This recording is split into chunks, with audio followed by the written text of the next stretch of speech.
Welcome to the Thriving Survivor podcast. We're talking today with Imani Capri, a thriving survivor of extensive childhood sexual abuse. Thank you so much for joining us today, Imani. Thank you. I'm so happy to be here. And we're happy to have you. According to the Rape, Abuse, and Incest National Network, 1 out of every 9 girls under the age of 18 experience sexual abuse or assault at the hands of an adult. Victims of this abuse are 4 times more likely to develop symptoms of drug abuse, 4 times more likely to experience PTSD as adults, and about 3 times more likely to experience a major depressive episode as an adult. Among other things, Imani is currently an empowerment speaker, an award-winning author, and an on-air radio personality. Her multiple shows seek to elevate the voices of women and girls worldwide and to bring awareness to issues that affect them. Imani, can we start today's episode by asking you to share a little bit about the abuse you endured as a child?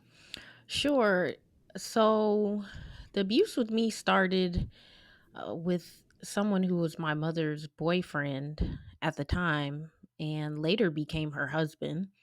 But the first inappropriate touch happened when I was around 10 years old.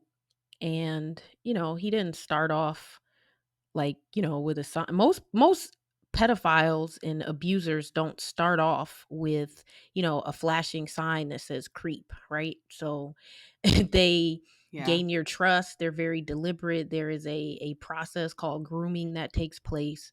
And all of that took place in reference to my abuser. At the time that he and my mother started dating, my biological father was a part of my life, but he wasn't consistent. He had some things he was working through himself because his mother had recently passed. And so that was difficult for him.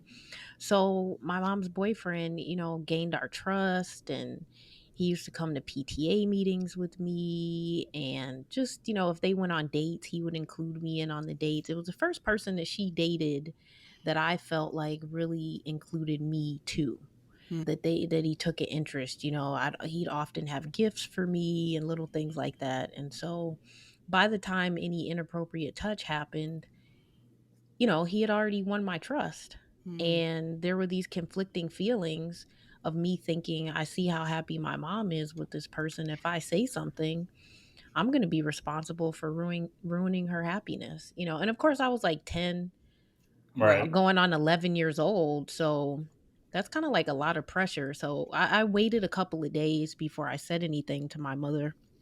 And when I told her, she believed me. She confronted him, and I was there when she confronted him. And he didn't deny it. He did not Wow. deny it. He didn't deny it. He said he was wrong, but then he taunted us to call the police. And I remember the three of us standing in my grandmother's kitchen and him making a Mm. comment like, here's the telephone, if you guys, feel the way that you do, call the police right now. Wow. And that was the beginning of what I would like to say the end of my innocence.